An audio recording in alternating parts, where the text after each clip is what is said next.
नमस्कार दोस्तों, आपका स्वागत है आपके अपने चैनल हिंदुस्तानी कृषक में। तो किसान मित्रों, बहुत से किसान भाइयों का धान की नर्सरी अर्थात रोपा डल गया है और इस समय पे बहुत अधिक तापमान पड़ रहा है। तो बहुत से किसान भाइयों का हमारे पास सवाल आया है कि धान की नर्सरी पीली पड़ रही है तथा उसमें कम बढ़ देखने को मिल रही है। तो आज की वीडियो हम इसी विषय पर बात करेंगे कि धान की नर्सरी में पीलापन क्यों दिखाई दे रहा है तथा इसके क्या कारण है, और साथ ही में हम जानेंगे कि इसे कैसे दूर कर सकते हैं जिससे कि हमारी धान की नर्सरी में हरापन आए व उसकी अच्छी बढ़ देखने को मिले। क्योंकि यदि हमारे धान की नर्सरी अच्छी होगी तो हमारे धान की फसल भी अच्छी होगी और हमें एक अच्छा उत्पादन देखने को मिलेगा। तो चलिए किसान भाई वीडियो शुरू करते हैं, लेकिन उससे पहले यदि आपने अभी तक चैनल सब्सक्राइब नहीं किया है तो चैनल सब्सक्राइब कर लीजिए, क्योंकि हम जब भी धान के विषय पर कोई जानकारीजनक वीडियो लाएं तो वह आप तक सबसे पहले पहुंचे। तो किसान भाई सबसे पहले हम बात कर लेते हैं कि धान की नर्सरी पीली क्यों पड़ रही है तथा इसके क्या क्या कारण हो सकते हैं। तो किसान भाई धान की नर्सरी पीले पड़ने का पहला कारण तो यही है कि तापमान अधिक पड़ रहा है, जिससे कि गर्मी भी बहुत अधिक है, जिससे कि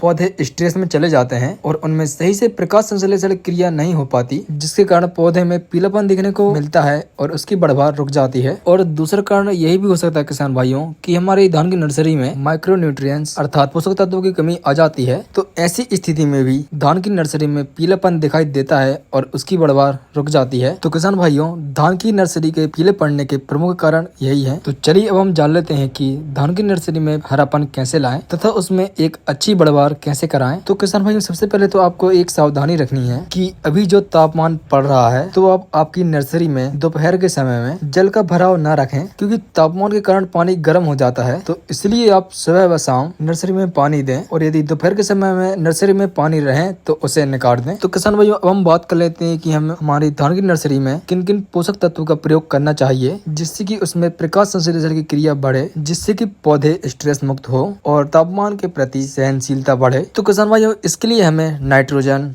potash, zinc sulphate, ferrous sulphate, magnesium sulphate जैसे पोषक तत्वों की पूर्ति करना चाहिए। तो इनके प्रयोग के समय की बात करें तो जब आपकी नर्सरी 10 से 12 दिन की अवस्था में हो तब आपको इनका प्रयोग करना है। और इनकी मात्रा की बात करें तो नाइट्रोजन और पोटास की पूर्ति के लिए आप NPK 13-0-45 का प्रयोग कर सकते हैं, जिसकी मात्रा की बात करें तो 100 से 120 ग्राम, और जिंक सल्फेट 33% वाला जिसकी मात्रा की बात करें तो 80 से 100 ग्राम, और इसी के साथ में फेरस सल्फेट जिसकी मात्रा की बात करें तो 80 से 100 ग्राम, एवं मैग्नीशियम सल्फेट जिसकी मात्रा की बात करें तो 125 ग्राम। तो किसान भाइयों, आपको इन्हें 15 से 20 लीटर पानी में घोल बना लें और पंप से इनका स्प्रे अपनी नर्सरी में कर दें। किसान भाइयों, यहाँ पे आप ध्यान दें कि जो ये डोज बताया गया है वो 40 से 45 किलोग्राम धान की नर्सरी के लिए बताया गया है। यदि आपके पास इससे अधिक नर्सरी है तो इनकी डोज आप बढ़ा सकते हैं, और यदि कम नर्सरी है तो आप इसकी डोज घटा लें। तो किसान भाइयों, इन सभी पोषक तत्वों की वजह से हमारी धान की नर्सरी में प्रकाश संश्लेषण क्रिया अच्छे से होगी, जिससे कि उसमें हरापन आएगा और साथ ही में उसकी बढ़वार भी अच्छी होगी। और किसान भाई, यदि आपकी नर्सरी में पीलापन नहीं है तब भी आप इन पोषक तत्वों का स्प्रे कर सकते हैं। तो किसान भाई, यही थी आज की जानकारी। यदि आपको वीडियो अच्छी लगी हो तो वीडियो को लाइक कर देना,